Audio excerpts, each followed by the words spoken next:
Bismillahirrahmanirrahim. Assalamualaikum warahmatullahi wabarakatuh. Innal hamdalillah nahmaduhu wa nasta'inuhu wa nastaghfiruh wa na'udzu billahi min syururi anfusina wa min sayyiati a'malina. May yahdihillahu fala mudhillalah wa may yudlilhu fala hadiyalah. Asyhadu an la ilaha illallah wa asyhadu anna Muhammadan abduhu wa rasuluh la nabiyya ba'dah.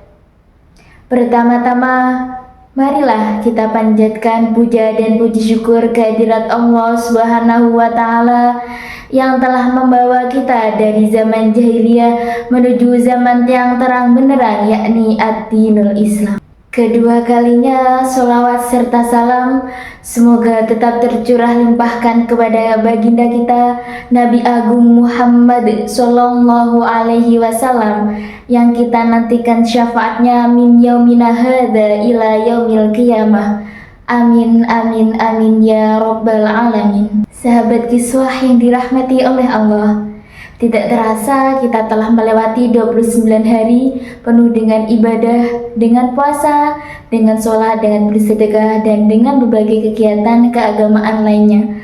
Semua itu kita lakukan dengan harapan agar kita dapat menjadi lebih dekat dengan Allah Subhanahu wa Ta'ala, lebih dekat dengan sesama manusia, dan lebih dekat dengan kebaikan. Pada hari ini kita akan membahas tentang pentingnya menyongsong kemenangan dengan hati yang bersih dan jiwa yang tenang. Kemenangan yang kita maksud bukan hanya kemenangan duniawi, tetapi juga kemenangan ukhrawi.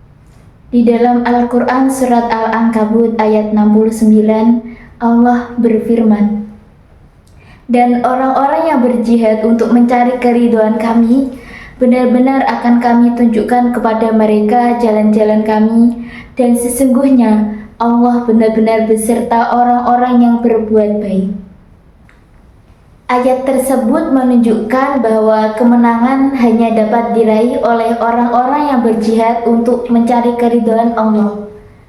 Berjihad di sini bukan hanya berarti berperang, tetapi juga berjuang untuk meningkatkan kualitas diri, meningkatkan iman, dan meningkatkan amal soleh.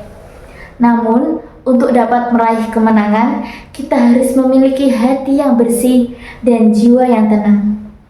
Dalam hadis Rasulullah Shallallahu Alaihi Wasallam bersabda, orang yang paling dekat dengan Allah adalah orang yang memiliki hati yang bersih dan jiwa yang tenang. Hadis riwayat Imam At-Tirmidzi. Hati yang bersih dan jiwa yang tenang dapat kita capai dengan cara memurnikan niat, memperbanyak zikir, dan memperkuat iman. Seperti sabda Rasulullah SAW, sesungguhnya Allah tidak memandang kepada rupa kalian, tidak juga kepada harta kalian, tetapi Dia memandang kepada hati kalian dan amal kalian. Hadis riwayat Imam Muslim. Hati yang bersih adalah hati yang tidak terkontaminasi oleh dosa, oleh kesalahan, dan oleh keburukan. Hati yang bersih adalah hati yang selalu berpikir positif, selalu berpikir baik, dan selalu berpikir tentang Allah Subhanahu wa Ta'ala. Dengan hati yang bersih, kita dapat merasakan kebahagiaan yang sejati, kebahagiaan yang tidak dapat digantikan oleh apapun di dunia ini.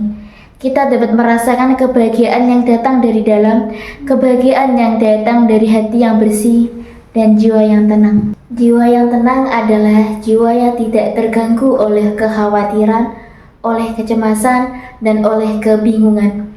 Jiwa yang tenang adalah jiwa yang selalu percaya diri, selalu percaya pada Allah Subhanahu wa Ta'ala, dan selalu percaya pada kebaikannya. Dengan jiwa yang tenang, kita dapat menghadapi segala tantangan dan kesulitan dengan lebih mudah. Kita dapat menghadapi segala kesulitan dengan sabar, dengan tawakal, dan dengan kepercayaan diri. Lalu, kemenangan sejati adalah kemenangan yang tidak hanya dirasakan oleh diri kita sendiri, tetapi juga oleh orang lain. Kemenangan sejati adalah kemenangan yang membuat kita semakin dekat dengan Allah Subhanahu wa Ta'ala, semakin dekat dengan sesama manusia, dan semakin dekat dengan kebaikan. Sahabat kiswah yang dirahmati Allah, di penghujung Ramadan ini marilah kita sambut hari kemenangan dengan penuh sukacita, dengan hati yang bersih dan jiwa yang tenang. Semoga Allah Subhanahu wa Ta'ala menerima semua amal kita, puasa kita, ibadah kita, sholat kita, dan juga semoga Allah memperkuat iman kita dan juga memberkahi kita dengan kebahagiaan dan kesuksesan di dunia dan akhirat. Amin. Semoga kita semua dapat menjadi hamba-hamba Allah yang beriman, bertakwa, dan beramal soleh. Semoga kita semua dapat meraih kemenangan di dunia dan di akhirat. Amin, amin ya rabbal alamin. Itulah yang dapat saya sampaikan. Kurang lebihnya mohon maaf. Wassalamualaikum warahmatullahi wabarakatuh.